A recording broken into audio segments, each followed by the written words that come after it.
Hello বন্ধুরা, আজ আমি যে মুভিটি এক্সপ্লেন করতে যাচ্ছি সেই মুভিটি হচ্ছে দুলকার সালমানের রিসেন্ট মুক্তি পাওয়া একটি মালায়ালাম মুভি, যার নাম হচ্ছে কিং অফ কোঠা। মূলত এটি একটি অ্যাকশন মুভি। যদিও মুভিটি অ্যাকশন মুভি, তবুও এই মুভিতে রয়েছে ভরপুর ইমোশন। রয়েছে প্রিয়তমার দেয়া ধোঁকা, পরিবারের কষ্ট এবং সবচাইতে কাছের বন্ধুর তরফ থেকে পাওয়া বিশ্বাসঘাতকতা। মুভির থিম, ডায়লগ, প্রতিটা ক্যারেক্টারের নিখুঁত অভিনয় জাস্ট অসাধারণ ছিল। আমার ভীষণ ভালো লেগেছে এবং আমি আশা করছি আপনাদেরও ভালো লাগবে। তো চলুন শুরু করা যাক। কোঠা। কোঠা এমন একটি জায়গা যেখানে দুই ধরনের মানুষের বসবাস ছিল। এক ছিল ব্যবসায়ীদের বিলাসবহুল জীবন, আর এক ছিল নিম্ন আয়ের মানুষের দুর্বিষহ জীবন। সেখানে ছিল অপরাধীদের নৈরাজ্য, যারা কাউকে ভয় পেত না। কোনো পুলিশ তাদের নিয়ন্ত্রণ করতে পারত না। কোঠায় সাধারণ জনগণ মেনেই নিয়েছিল যে হয়তো এটাই তাদের ভাগ্য, আর সেই দুর্বিষহ ভাগ্যকে বদলানোর জন্য একজন সেখানে আসছে। সালটা ছিল 1996। কোঠার ভাগ্য বদলানোর জন্য ডিপার্টমেন্ট থেকে সেখানে পাঠানো হয় অফিসার শাহুল হাসানকে। শাহুল স্যার তার ওয়াইফকে নিয়ে কোঠায় এসেছে। তার ওয়াইফ প্রেগনেন্ট। তারা গাড়ি করে যাচ্ছিল। হঠাৎ তাদের গাড়ির সামনে একটি ছেলে চলে আসে। শাহুল স্যার গাড়ি সাইড করে ছেলেটিকে বকতে থাকে। ছেলেটি বলে, মাফ করবেন স্যার, আমি দুদিন যাবৎ ক্ষুধার্ত। ছেলেটিকে একটু মনে রাখবেন, ওর নাম সোনু। মুভির এন্ডিংয়ে ওকে নিয়ে একটা টুইস্ট আছে। এরপর আমরা দেখি কালিয়াম্মার খাবারের দোকান। শাহুল স্যার কালিয়াম্মার কাছে গিয়ে খাবার প্যাকেট করতে বলে। কালিয়াম্মা বলে, এদিকে আসুন স্যার। এরপর শাহুল স্যার ওই ছেলেটির সম্পর্কে জিজ্ঞাসা করে।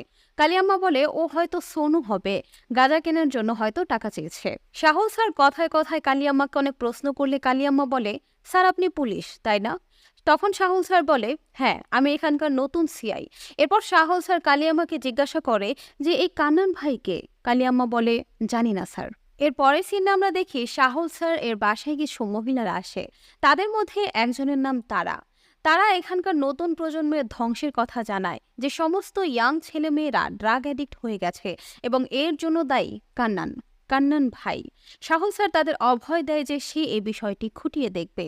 এরপর আমরা কোঠা পুলিশ স্টেশন দেখি, যেখানে শাহুল স্যারের সাথে টনি এবং আরও একজন এএসআই এর দেখা হয় এবং তাকে অপরাধীর হাজিরা খাতা দেখায়, যেখানে কানান বা তার কে টিম এর কোনো মেম্বাররাই সাইন করেনি।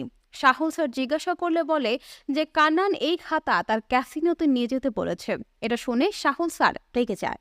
এসআই বলেন যে স্যার, বিজয় স্যারের জায়গায় আপনি এসেছেন। বিজয় স্যার কেন চলে গেছে জানেন? শাহুল স্যার বলে যে হায়ার স্টাডির জন্য লিভ নিয়েছে, তাই না? কিন্তু একথা সত্যি নয়। এরপর টনি শাহুল স্যারকে সব সত্যি বলে। এরপরে আমাদের পেছনের কিছু ঘটনা দেখানো হয়, যেখানে কানান ভাই আর তার কে টিম যায়। এরপর বিজয় স্যারের সাথে তার খুব হাতাহাতি হয়। এরপরে বিজয়কে মেরে ফেলতে চাইলে তার স্ত্রী ক্ষমা চেয়ে স্বামী এবং সন্তানকে বাঁচায়। আর এইভাবেই মারপিট, হত্যা দ্বারা কানান তার অপরাধের নৈরাজ্য চালায়। কানানের হিস্ট্রি শুনে সাহসের কিছুটা শক হয়ে যায়। এরপর তারা কানানের ক্যাসিনোতে যায়। অন্যদিকে দেখা যায় যে কানান তার কেবিনে ফোনে তার শালার সাথে কথা বলছিল। কান্নানের শালার নাম জিনু। জিনু একটি মেয়েকে পছন্দ করে, যার নাম ঋতুরাভি। ওর নিকনেম পুণ্য। এসব শুনে কান্নান রেগে গিয়ে ফোন রেখে দেয়। এরপর শাহুল স্যার সেখানে আসে। শাহুল স্যার কান্নানকে শুধু কান্নান বললে বিনা রাগ হয়ে বলে, কান্নান ভাই বলো। যা শুনে শাহুল স্যার রেগে যায়। হঠাৎ শাহুল স্যার কান্নানকে জিজ্ঞাসা করে, তোর চোখে এই আঘাত কিভাবে লাগলো? এটা শুনে কান্নানের কিছু একটা মনে পড়ে যায়। কান্নান কোনো উত্তর দেয় না। উল্টো শাহুল স্যারকে ঘুষ দিতে চাইলে শাহুল স্যার কান্নানের ওপর রেগে গিয়ে বন্দুক তাক করে। তা দেখে কান্নান বলে, আপনার ওয়াইফ প্রেগনেন্ট তাই না? 6বার বাচ্চা নষ্ট হয়েছে, এটাই শেষবার। এটা আপনার বইয়ের স্ক্যান রিপোর্ট। বাচ্চা সুস্থ আছে, মেয়ে হবে। এসব শুনে শাহুল স্যার কিছুটা হলেও ভয় পায়। তার থেকে বেশি কান্নানের করা অপমান তার আত্মসম্মানে লাগে। এর পরের সিনে দেখা যায় শাহুল স্যার এখনও সেই চশমাই পরে আছে যা কান্নান তাকে ঘুষ দিয়ে জোর করে পরিয়ে দিয়েছিল। শাহুল স্যার ড্রিঙ্ক করতে থাকে। টনি এসে বলে, কান্নানের বিষয়ে আমি আপনাকে সাবধান করেছিলাম স্যার, ছেড়ে দিন ওকে, ও আমাদের কন্ট্রোলের বাইরে। শাহুল স্যার বলে, ওকে তো আমি নিজ হাতে মারবো। এরপর টনি শাহুল স্যারকে কালিয়াম্মার দোকানে নিয়ে যায় চা খাওয়ানোর জন্য। টনি বলে, কালিয়াম্মা কানানের মা। বউয়ের কথা শুনে মাকে বাড়ি থেকে বের করে দিয়েছে। এরপর একজন টনিকে রাজুর কথা জিজ্ঞাসা করে। টনি বলে জানি না, অনেক বছর হয় দেখি না। ওই লোকটা বলে হয়তো কেউ মেরে ফেলেছে। এ কথা শুনে কালিয়াম্মা রেগে গিয়ে ওই লোকের ওপর গরম পানি ঢেলে দেয়। সাহল স্যার টনিকে জিজ্ঞাসা করে কে এই রাজু। কালকে কান্নানের মুখেও এই রাজুর কথা শুনেছিলাম। টনি বলে আপনি কান্নানের ডান চোখ দেখেছেন। সাহল স্যার বলে এর জন্যই চুপচাপ ছিল। টনি বলল কি বলতো? ওকে ওই আঘাতটা একটা বাঘ করেছিল। এরপর আমরা দেখি কান্নান ট্যারেসে ড্রিঙ্কস করছিল। সেখানে তার ওয়াইফ মাঞ্জু আসে। তারা কথা বলতে থাকে, তখনই বাড়িতে জিনু ঢোকে। তা দেখে কান্নান বলে জিনুকে বোঝাও, নতুন একটি মেয়ের প্রেমে পড়েছে। মঞ্জু বলে এ বিষয়ে সে আগে থেকেই জানতো। তা দেখে কান্নান বলে মঞ্জু, রাজু কিন্তু ঋতুর বোন। এর পরের সিনে আমরা দেখি গাড়িতে টনি সাহল স্যারকে বলছিল ওই সময় কোঠাতে শুধু রাজুর রাজত্ব চলতো। এই শহরের ল অ্যান্ড অর্ডার রাজুর পকেটেই থাকতো। রাজুর কাহিনীটা ভিন্ন। ওই সত্যিকারের বীর পুরুষ। রাজুকে টক্কর দেওয়ার সাহস শুধু গান্ধী গ্রামের রঞ্জিত ভাইয়ের ছিল। সাহল স্যার বলেন তাহলে এই কান্নান? টনি বলে রাজু এবং কান্নান ছোটবেলার বন্ধু। এরপর টনি সাহল স্যারকে উইনার্স ক্লাব দেখায়, যেখানে সেও খেলতো। রাজু ছিল এই ক্লাবের ফাউন্ডার। টনি বলে এই টিমে আমরা 7 জন ছিলাম, রাজু, কান্নান, রাফি, মানোজ, নিশান্ত, শাহজাহান আর আমি। টনি জিজ্ঞাসা করে স্যার আপনি ছোটবেলায় কি হতে চেয়েছিলেন?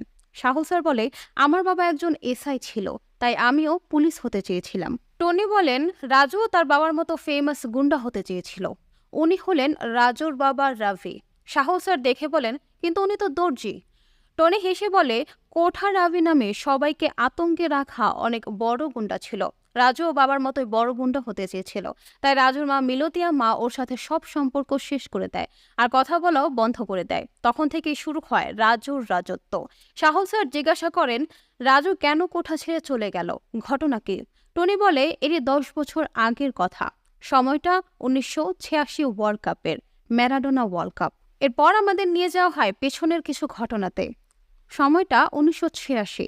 একটা গোডাউনে কিছু মানুষ টাকা গুনছে আর সিগারেট খাচ্ছে। তখনই দরজায় কেউ নক করে। দরজা খুলে আমরা দেখতে পাই তারাকে। তারা রেগে বলে এটা তোর ফুলের ব্যবসা বলে সজোরে থাপ্পড় মারে। লোকটা পাল্টা থাপ্পড় মারে তারাকে। এরপর তারা বলে আজ তোর খবর আছে। এরপর লোকটা বলে এই মেয়ের মাথায় কি সমস্যা আছে? একজন বলে ওর ভাই নেশাগ্রস্ত অবস্থায় আত্মহত্যা করেছিল, আর একটা কারণ আছে, ও রাজুর গার্লফ্রেন্ড। সেটা শুনে লোকটাও ভয় পেয়ে যায়। অন্য লোকটা বলে ওর জন্যই তো রাজু কোঠাতে গাঁজা ব্যান করেছে। তখনই সেখানে দরজা ভেঙে এন্ট্রি হয় রাজুর। এরপর দেখা যায় ওই লোকটার লাশ ওপর থেকে একটি গাড়ির ওপর পড়ে। ওই লোকটা ছিল গান্ধী গ্রামের রঞ্জিতের চাচাতো ভাই। ইনি হলেন রঞ্জিত ভাই, যে কথায় কথায় ভুলভাল ইংরেজি বলে। এরপর রাজু রঞ্জিতকে ফোন করে বলে শুনলাম তুই নাকি আমায় মারতে চাস, আমি আসছি। এরপর সেখানে রাজু আসে। টনি বরাবরই মারামারি থেকে দূরে থাকতো। এই হলো মুভির হিরো রাজু। রাজু বলে আমি মেরেছি ওকে, পারলে আমায় হাত লাগিয়ে দেখা। রঞ্জিত বলে Raju leave it, I will also leave it. এরপর রাজু সেখান থেকে চলে যায়। কোঠার ল অ্যান্ড অর্ডার রাজুর ইশারায় চলতো। ছোট ছোট সমস্যা সে ফ্রিতেই সমাধান করত, কিন্তু বড় সমস্যার জন্য বেশি টাকা নিত। যারা ওকে ভালোবাসতো তাদের জন্য রাজু ফেরেশতা, কিন্তু যারা ওকে ঘৃণা করত তাদের জন্য শয়তান ছিল। উসুল করা টাকা প্রতি মাসে ক্লাবে জমা হয়ে যেত, যা রাজু ওর বন্ধুদের ওপর ওড়াতো। একসময় মেয়েরা রাজুর দুর্বলতা ছিল, কিন্তু এখন তারাকে ভালোবেসে ও ওর এই বাজে অভ্যাস ছেড়ে দিয়েছে। এরপর রাজু তারাকে নিয়ে ডিনারে যায়। তারা জিজ্ঞাসা করে ক্যান্ডেল লাইট ডিনারে বন্ধুদেরকে নিয়ে কে আসে। রাজু বলে আমি বন্ধুত্ব আর ভালোবাসায় কখনো পার্থক্য করিনি, হোক তা ক্যান্ডেল লাইট ডিনার। এরপর রাজু তারাকে তার বাসায় ড্রপ করতে গিয়ে তাকে জিজ্ঞাসা করে তোমার বাবা কি আমাদের প্রেমের কথা জানে? তারা বলে আমি বলেছি। এর পরের দিন রাজুদের ফুটবল ম্যাচ থাকে, যেখানে রাজুর বোন ঋতু আসে। রাজু তার বোনকে কোলে নিয়ে আদর করতে থাকে। তার বোন তার কলিজা, কিন্তু তখনই সেখানে তার মা এসে ঋতুকে নিয়ে যায়। এরপর রাজুরা সেই গেম জিতে যায়। রঞ্জিতও সেখানেই থাকে আর বলে শত্রু হলেও রাজু অসাধারণ খেলে। তখনই সেখানে তারার পেছন থেকে তারার কাঁধে একজন হাত রাখে, যাকে দেখে তারাও হেসে দেয়। এসব রঞ্জিত দেখে ফেলে আর ভাঙা ভাঙা ইংরেজিতে বলে কে এই ব্যক্তি। এর পরের সিন দেখায় তারা যে লাইব্রেরিটা চালাতো সেই লাইব্রেরি। সেই লোকটির নাম নিখিল, তারার কলেজের ফ্রেন্ড। বর্তমানে সে একজন সাংবাদিক। কথায় কথায় লোকটি তারাকে প্রপোজ করে, তবে ঘুরিয়ে পেঁচিয়ে, যা তারা বুঝে যায়। কথার এক ফাঁকে সেখানে রাজু চলে আসে। রাজুকে দেখে তারা উত্তেজিত হয়, সাথে ভয়ও পায়। সে নিখিলকে লুকাতে বলে। রাজু তবুও নিখিলকে দেখে ফেলে। রাজু তারার সঙ্গে কথা বলতে বলতে একটু ঘনিষ্ঠ হয়ে যায়, যা দেখে নিখিলের খুব রাগ হয়। সে রেগে 2-3টা বই নিচে ফেলে দেয়। তা দেখে রাজুও রেগে যায়। তারা তাকে থামায় আর নিখিলকে যেতে বলে। নিখিল চলে যেতে রাজু আবার একটু রোমান্টিক হয়, কিন্তু তারা তাকে বাধা দেয়। এরপর আর কিছু কথা বলে রাজু চলে যায়। তারাকে পেয়ে রাজু প্রায় দেওয়ানা হয়ে গিয়েছিল। এরপরে সিনে আমরা দেখি রাজু আর তার বন্ধুগণ মিলে আড্ডা দিচ্ছিল। তখন কথায় কথায় কান্নান বলে, রাজু, আমি শুনেছি গাঁজার ব্যবসা নাকি ভালো চলে। রঞ্জিতকে তো দেখেছিস? রাজু বলে, হ্যাঁ তো।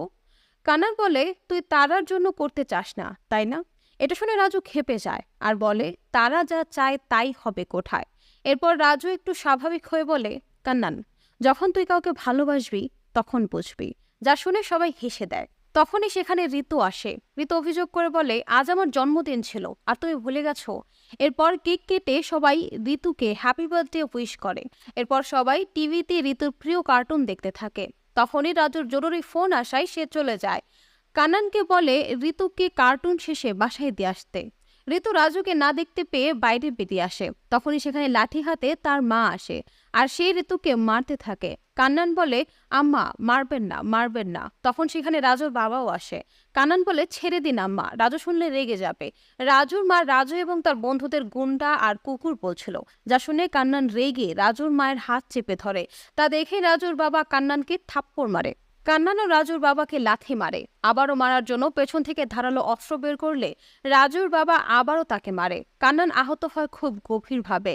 তার পরের সিনে রাজু তীব্র বৃষ্টিতে ক্রোধের সাথে তার বাসায় আসে এবং সে তার বাবার সাথে হাতাহাতি শুরু করে দেয়, কিন্তু সে তার বাবার সাথে পেরে ওঠে না। তার বাবা তার গলা চেপে ধরলে রাজুর মা এসে বাঁচায়, পর রাজুকে বেরিয়ে যেতে বলে। এরপর রাজু তার বাবাকে হুমকি ধামকি দিতে দিতে বেরিয়ে যায়। কান্নানকে কেউ কিছু বললে রাজু তাকে ছাড় দেয় না, হোক সে তার বাবা। এরপর রাজু কান্নানের বাসায় আসে। রাজু নিজে হাতে কান্নানকে খাইয়ে দেয়, এরপর চলে যায়। এরপরে সিনে রাজুদের আড্ডার জায়গায় রঞ্জিত ভাইয়ের দুজন লোক আসে। রাজুর দিকে একটি দেশি বম ছুড়ে বলে, রঞ্জিত ভাই দেখা করতে বলেছে। রাজু বমের সুতো খুলে কিছু ছবি দেখে, যা দেখে তার মাথায় আকাশ ভেঙে পড়ে। সেখানে তারা ও নিখিল একত্রে ছিল। রাজু রঞ্জিতের আড্ডায় যায়। সেখানে তারাকে দেখে রঞ্জিতকে জিজ্ঞাসা করে, কোথায় সে। এরপর কিছুক্ষণ আগের ঘটনা আমাদের দেখানো হয়, যেখানে তারা সেই নিখিলের কাঁধে মাথা দিয়ে কথা বলছে হাতে হাত দিয়ে। সেখানে রঞ্জিত ভাই যায় আর তার লোকদের নিখিলকে মেরে ফেলতে বলে, যা শুনে নিখিল তারাকে রেখেই পালিয়ে যায়। রঞ্জিত রাজুকে বলে, আমরা মেয়েদের মন পাই না, শুধু শরীর পাই। রাজু চাকু বের করে তারার দিকে এগিয়ে যায়। তারা বলে, আমি আপনাকে পছন্দ করি না, কিন্তু বলার সাহস ছিল না, কিন্তু আপনাকে ধোঁকা দেওয়ার ইচ্ছাও আমার ছিল না, তবুও মারতে চাইলে মেরে ফেলুন। রঞ্জিত তারার সাথে অসভ্যতা করার চেষ্টা করলে রাজু রঞ্জিত আর তার সঙ্গীদের বেধড়ক পেটায়। এরপর রাজু তারাকে তার বাসায় পৌঁছে দিয়ে কিছু কথা বলে চলে আসে, কিন্তু রাজু খুব কষ্ট পায়। কাউকে পরোয়া না করা কঠিন হৃদয়ের একটি মানুষ একটি মেয়ের কাছে হেরে গেছে। রাজু সারাদিন মদ খেয়ে মাতাল হয়ে ক্লাবে থাকতো। রাজুর এই অবস্থা দেখে দুশ্মনরা এর সুযোগ নিতে পারে, কথা ভেবে রাজুর বাকি বন্ধুরাও পলাতক থাকে। কান্নান রাজুর অবস্থা দেখে কিছু ভাবে। এরপর সে রঞ্জিতের সাথে হাত মেলায়। সেখানেই কান্নানের সাথে প্রথম দেখা হয় কান্নানের বর্তমান স্ত্রী মাঞ্জুর সঙ্গে। রঞ্জিত তার লোকদের পাঠায় রাজুকে মেরে ফেলার জন্য। রঞ্জিত কান্নানের সাথে কথা বলতে থাকে, তখনই রঞ্জিতের ফোন আসে। রঞ্জিতের লোকেরা জানায় রাজু সজ্ঞানে থাকবা মাতাল, তাকে এত সহজে পরাজিত করা অসম্ভব। কান্নান রঞ্জিতের দেওয়া কাজ আর পার্সেল নিয়ে কোঠাতে ফিরে আসতে থাকে। পথিমধ্যে রাজু তার সামনে থাকে। রাজু বলে, কোথায় ছিলে তুই? কান্নান বলে, গান্ধী গ্রামে। রাজু বলে, কেন? কান্নান বলে, বন্ধুর সাথে দেখা করতে।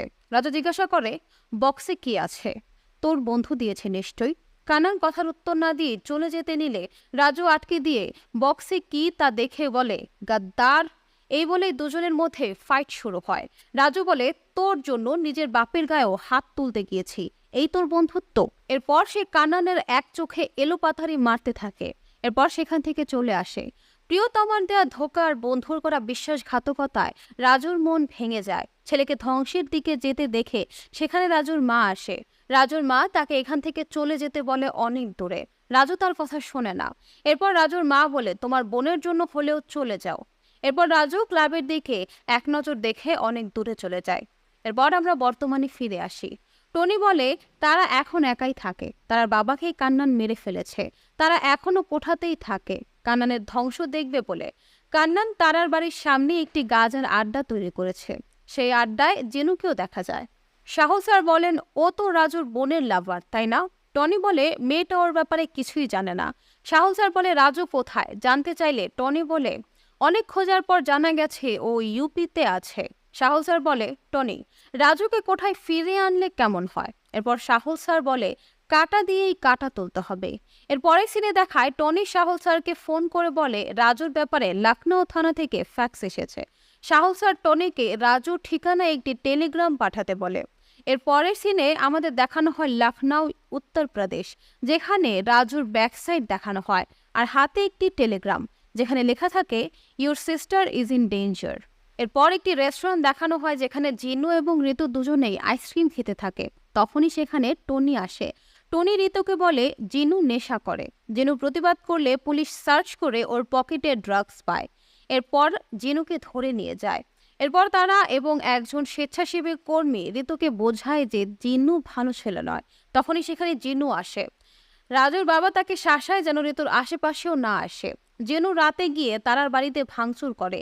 এর পরের দিন বাজারে জিনু ঋতুর সাথে কথা বলতে আসে, কিন্তু ঋতু জিনুকে অ্যাভয়েড করে। জিনু রেগে গিয়ে ঋতুর ওপরে পেট্রোল ঢালতে থাকে তাকে পুড়িয়ে মারার জন্য। দোকানদার বাধা দিলে এই ফাঁকে ঋতু পালিয়ে যায়, যেন দোকানদারকেও আঘাত করে ঋতুকে ধাওয়া করে। ঋতু দৌড়াতে দৌড়াতে টনির গাড়ির সামনে এসে পড়ে। টনি কনস্টেবলকে বলে ঋতুকে বাসায় পৌঁছে দিতে। এরপর টনি বাজারের দিকে যায়। টনি বাজারে গিয়ে দেখে ব্ল্যাক শার্ট পরা কেউ একজন জিনুর গলা চেপে ধরেছে। সে আর কেউ নয়, সে হলো রাজু, অর্থাৎ বনের রাজা সিংহ ফিরে এসেছে। রাজু জিনুর গলার রগ ভেঙে জিনুকে মেরে ফেলে। মাঞ্জু মর্গে আসে তার ভাইকে দেখতে। মাঞ্জু পিলাকে বলে বডি ফ্রিজারে রেখে দিতে। এরপর টনি আর রাজু কথা বলতে থাকে। রাজু জিজ্ঞাসা করে আমাদের টিমের সবাই কেমন আছে। টনি বলে শাহজাহান টিবি হয়ে মারা গেছে, মানুষ একটা কাজে গিয়েছিল, সেখানে কে যেন মেরে ফেলেছে। নিশান্ত বিয়ে করে অন্য জায়গায় শিফট হয়ে গেছে, কিন্তু রাফি ও কোথাও যায়নি। ও বলতো তুই একদিন ঠিক ফিরে আসবে। একদিন বারে কারোর সাথে ওর ঝগড়া হয়েছিল, যা সমুদ্রের মাঝখানে গিয়ে শেষ হয়। ওকে মেরে ফেলেছে এরলান, কানানের গ্যাংয়ের মেইন গুন্ডা। এরপর সাহল স্যার সেখানে আসে। টনিকে জিজ্ঞাসা করে কোনো প্রমাণ পেলে? টনি বলে না স্যার। সাহল স্যার বলে ঠিক আছে, ছেড়ে দাও ওকে। সাহল স্যার রাজুকে বলে যে শহর ছেড়ে যেও না, তুমি এখনো সাসপেক্ট।